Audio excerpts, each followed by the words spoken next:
Good morning, everyone, and welcome to the Facility Committee on November 30th. Sorry. We are going to do a for information only meeting because we don't have a quorum, but we're going to walk through the items on the agenda. Mr. Burnett. Good morning. Yes. Morning. The first item we're going to talk about is the water heater system equipment bid.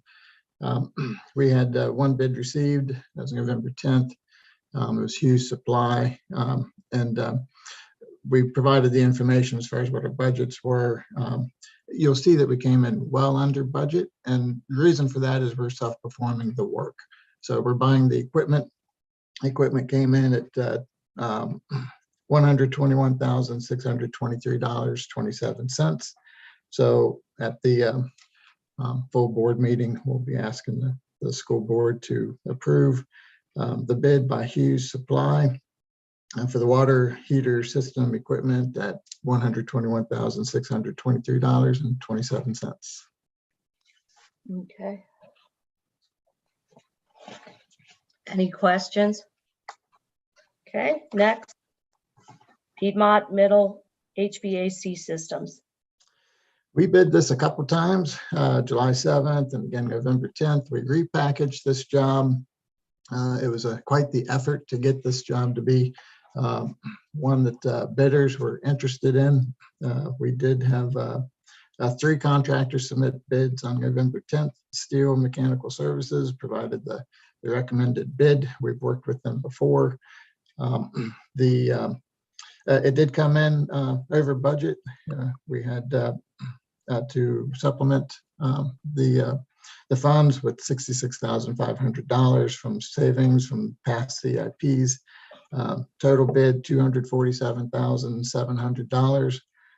So we're asking that the board approve the Steel Mechanical Services bid for Piedmont Piedmont Middle School HVAC work at $247,700. Do we have to go to the BOCC for the savings, or is it in the same silo? We expect it to be in the same category. Yes. Okay, great. Yep. Okay. We've used Steel Mechanical before, right? Yep. Okay. We have. Yes. Okay. Any questions? Nope. Okay. Next is the track replacement bids at Cuthbertson and Marvin Ridge High Schools. This has been a long-awaited project. We have bid this. We bid this last summer, and we had insufficient bids. We bid it again on November 22nd. We had 4 contractors submit bids, so we were very pleased with that participation. Geoservices Southeast Inc. Provided the low bid. We show what the bids are. We show the remaining budgets. And the pricing is just much higher these days for this work. So we are over budget. We will be identifying funds. We believe that we have done that, but we'll still have to work through a couple things on that. And it could be that we have to go to the Board of County Commissioners, for approval. But we will be looking at past CIP savings to cover the difference. We do have to come up with $832,215 of savings. Again, we think we can do that. So at the school board meeting, we'll be asking the board to approve the bid as provided by Geoservices Southeast Inc. at $1,232,465. And we've used Geoservices Southeast before, correct? Okay. So we have, they are the contractor that is doing Piedmont High School's synthetic turf and track. And track, okay. Any other questions? My only question. I'm sorry. Oh, go ahead. Go ahead, Ms. May. Do we have any other tracks we're going to have to do for next year that we know of? So we're beginning internally our CIP development effort. We know that Well, number one, we'll be looking at our tracks again. The questions in our minds are, do we think Weddington High School's track can continue for a couple more years? I think it's going to probably need to get on the CIP at some point, one of the 1 to 5 years, but we'll get into that. We'll look at that and see if that's the case. We spent a lot of money at Weddington High School's track recently. So of course we want that to last as long as possible. But we know that, like I said, we will be surveying how all the long tracks. should a track, how long should it track? What's the life of the track? Right. So again, we'll be evaluating those tracks and see if it's fine or if it needs any minor repairs. Given the amount of work and the type of work and the forces that were at play, at Weddington, it's certainly one that we want to continue to monitor. Because they had some water issues, and those water issues may have been subsurface water issues. So Okay. again, we'll have to see that. So the life of a track depends on the surface, the particular surface that's on Weddington's track. Well, should Porter be- Ridge was before Weddington, right? When they got their new track? I think it was the same time, same summer, same contractor Okay. that did the work.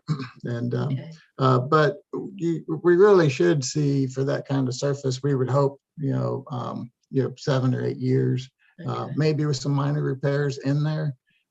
Certainly there are some wear areas on track. Lane number 1 always is a high use lane. And then all the start and stop, the start areas for sprints and things like that, is an area that often needs repairs. But like I said, we'll have to evaluate them. Okay. Thank you. Any other questions? Mr. Chair, I was just going to mention that this work will, since we've got winter track starting up now and then spring track will be coming up, this work, Mr. Burnett, you can clarify, will be done over the summer, I think. That's correct. Yeah, we're looking at from May to September. Yeah. Okay. And that would not conflict, because Piedmont, the same contractor that Mr. Burnett mentioned is doing Piedmont, they'll be doing that track before the summer. So it'll be actually going on during the spring. Okay. And we patched them, right? Did we patch the tracks at Marvin and Cuthbertson? We have done repairs at. That's what I meant. Yes. Okay. Yep. Yeah, at Marvin Ridge. Okay. Any other questions? No. Okay. Next up is CMAR. Oh, no, I'm sorry. The tennis courts at Weddington and Marvin Ridge. Right. So we did bid that project. We had an insufficient number of bidders to open, so we cannot open that. We are going out to bid, a rebid on that in the month of December. That bid date hasn't been set yet. Okay. But again, that work we were trying to get set up and in the queue for next spring, summer timeframe. And it's going to be kind of the same deal, that type of work as far as the budgets go. So we are bracing for that. Okay. Okay. Next. Any questions? No. CMAR proposal, Mr. Moore. You're not You're muted. muted. Sorry. That's okay. I included some information in your package about our CM at risk, construction manager at risk solicitations that we did. I think we told you back in the summer, we sent out an RFQ to kind of evaluate to see if it'd be beneficial on the Forest Hills High School and the East Elementary School projects. Just some real quick information. We sent out the qualifications. They were due September 22nd. We got 11 submittals for East and 8 for Forest Hills. We narrowed those down to 6 contractors and interviewed 6 contractors in, I think it was mid to late October. And the committee, you can see it is included on the memo, made up of school administration and operations staff and the architectural firms. We selected Vinoy Construction as the construction manager for East and Shelco LLC as the construction manager for Forest Hills. And what we're requesting now is that we enter into a pre-construction agreement with these 2 firms with the intention of moving towards CM at risk. The out that we've left as we go through this process is if we don't feel like we're getting the correct pricing, we can get out before we go to GMP. We will be coming back to you with a guaranteed maximum price proposal. We're anticipating probably March, April, May, sometime in that range for both projects. But with this request, we've evaluated the CM at risk, and we feel like the positives from going CM at risk for both projects outweigh the negatives. I've got a list of those in the memo that's included in the package, but glad to entertain any questions that you might have. I have a question. Okay, so the very first bond information session we did, there was a resident and asked really good questions. And I remember you saying, like, we're constantly monitoring the pricing to make sure that, you know, we've accurately estimated for what the cost to build is going to be. So do we still feel that way? Yeah, I mean, as best we can with cost estimating services. And I mean, the more people that you involve in that estimating, the smaller deviation from the pricing there is. Bringing a contractor on board, when we bring them on board, they're going to also start bringing subcontractors, which instead of us guessing how much it's going to cost to do mechanical in a building, they're now going to be talking to people that would actually do the mechanical work in the building. So they'll have a better feel of that pricing. So we feel like we can get a better firmed up pricing by engaging these contractors now. In just this pre-construction phase. Right. The pre-construction phase would take us up until we reach a guaranteed maximum price. The pricing we have here, the contract amounts we're proposing here would get us up to that phase for both projects. And then what is an idea of what it would cost if you want to keep them on for the whole project? We're also in the process of negotiating a fee. So the way the CM at risk process works is you would pay them a fee for their services, overhead and profit, if you will. We will negotiate that prior to going to contract, and then they will actually, instead of us having one bid opening for the whole project, they will be having multiple. And when I say multiple, I mean probably 40 to 50 bid packages that will go out, and they will publicly open those bids during the process of developing the GMP. So to answer your question, we're going to pay a fee to a contractor to oversee that. We're anticipating that to be in the probably 3 to 4% range, which is not uncommon for even a bid job. And we feel comfortable that, like, we're not going to end up not having enough money to build both schools, but then we're paying 3 to 4% of the total for this service. Right. We're going to pay a fee to a general contractor, whether it's through the CM at risk process or the hard bid process. If they're going to bid it, they're going to also put a 3 to 4% markup on it as well. What we're basically going to be expending now is the pre-construction fee, and the fees that we've negotiated are about a third of what they would be for these projects if we had engaged the CM at risk early on. And it's not because they're cutting us a deal, it's because we are late in engaging it. So we're minimizing the amount of work they're going to have to do on the pre-construction part of it. But we feel like that the knowledge and the benefit we're going to have from bringing them on now will be worth that expenditure of money. And we are planning on paying that from the design fees that we already have. So if we do this beyond the pre-construction services fees, are we still going to use the same companies? That would be the plan. So are we yes. picking this throughout the whole thing? We're staying with these companies unless we determine that the pricing is that they bring back to us is not satisfactory. If it's not satisfactory, then we've ranked all 6 firms that we interviewed. And if we don't feel comfortable with what the number is they bring back to us, then we can get out of those contracts. Yeah. And I know that you weren't here for Sun Valley High School, but I'm going to bring it up. It was a disaster. Mm-hmm. And I say it all the time, disaster. Yeah. So and we considered that as we were doing interviews, and I feel like our questions led to avoiding the situations that happened at Sun Valley. So hopefully we'll be able to learn some tough lessons from that. I hope, because at the same time that Sun Valley was being built, the renovated or built or whatever words you want to use, we were also doing the transportation center, right? And they could get subs, but we couldn't get subs at Sun Valley. So I don't, and one had a CMAR and one didn't. And the one that didn't got subs, and they were working on Saturdays and they were getting the job done, but that wasn't happening at Sun Valley High School. Yeah, and And I'm leery of CMAR because of that. well, one of the secrets to the CMAR is selecting a contractor that you're comfortable with, and the selection. But we did that. We did that. Yeah. I just, Well, hopefully there's a lot of lessons that were learned from Sun Valley High School.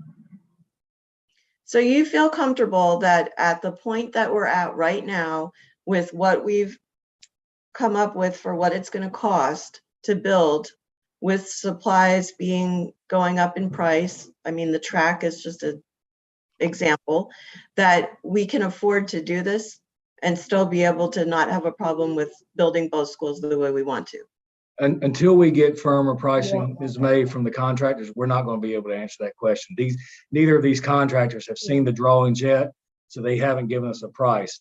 But I can say if we feel like that the pricing that these contractors are going to provide to us would be in line with any pricing that would go on if it went out to the bid market in either as well. So until we can get the drawings in their hands and until the board approves us to go this route with them, we don't feel comfortable giving them the drawings. But once that happens, they will take the drawings and they will be able to do the pricing, and we'll know then if we have a problem with the pricing or not have a problem with the pricing. and do we have a meeting with the county about the bond and when we're going to get the money and where we need the money, and what, have we had that conversation?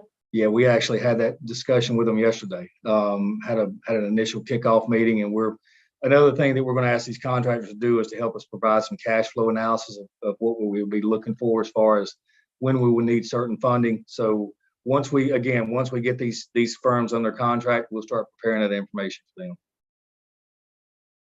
And so if we decide to go this route with pre-construction, then how long do we have their services through, would you estimate?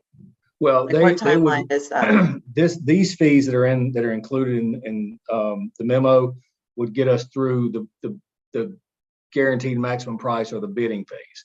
And that's what we're anticipating is being March, or April, or May, depending on when the drawings are completed and the reviews are made by the DPI and the local jurisdictions.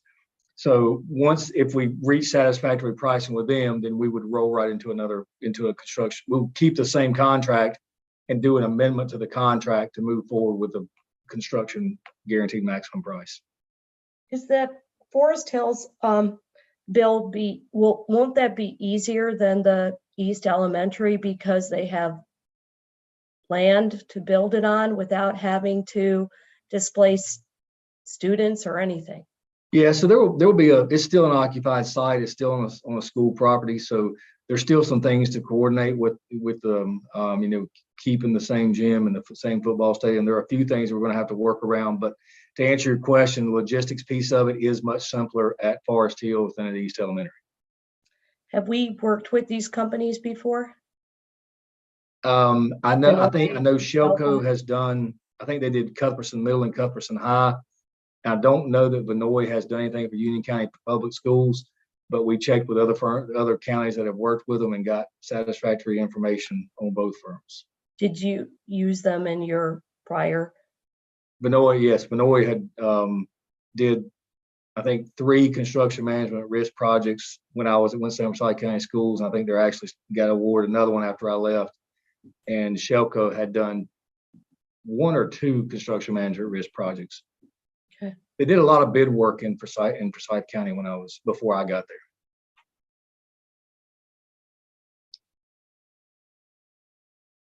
Any other questions? Okay.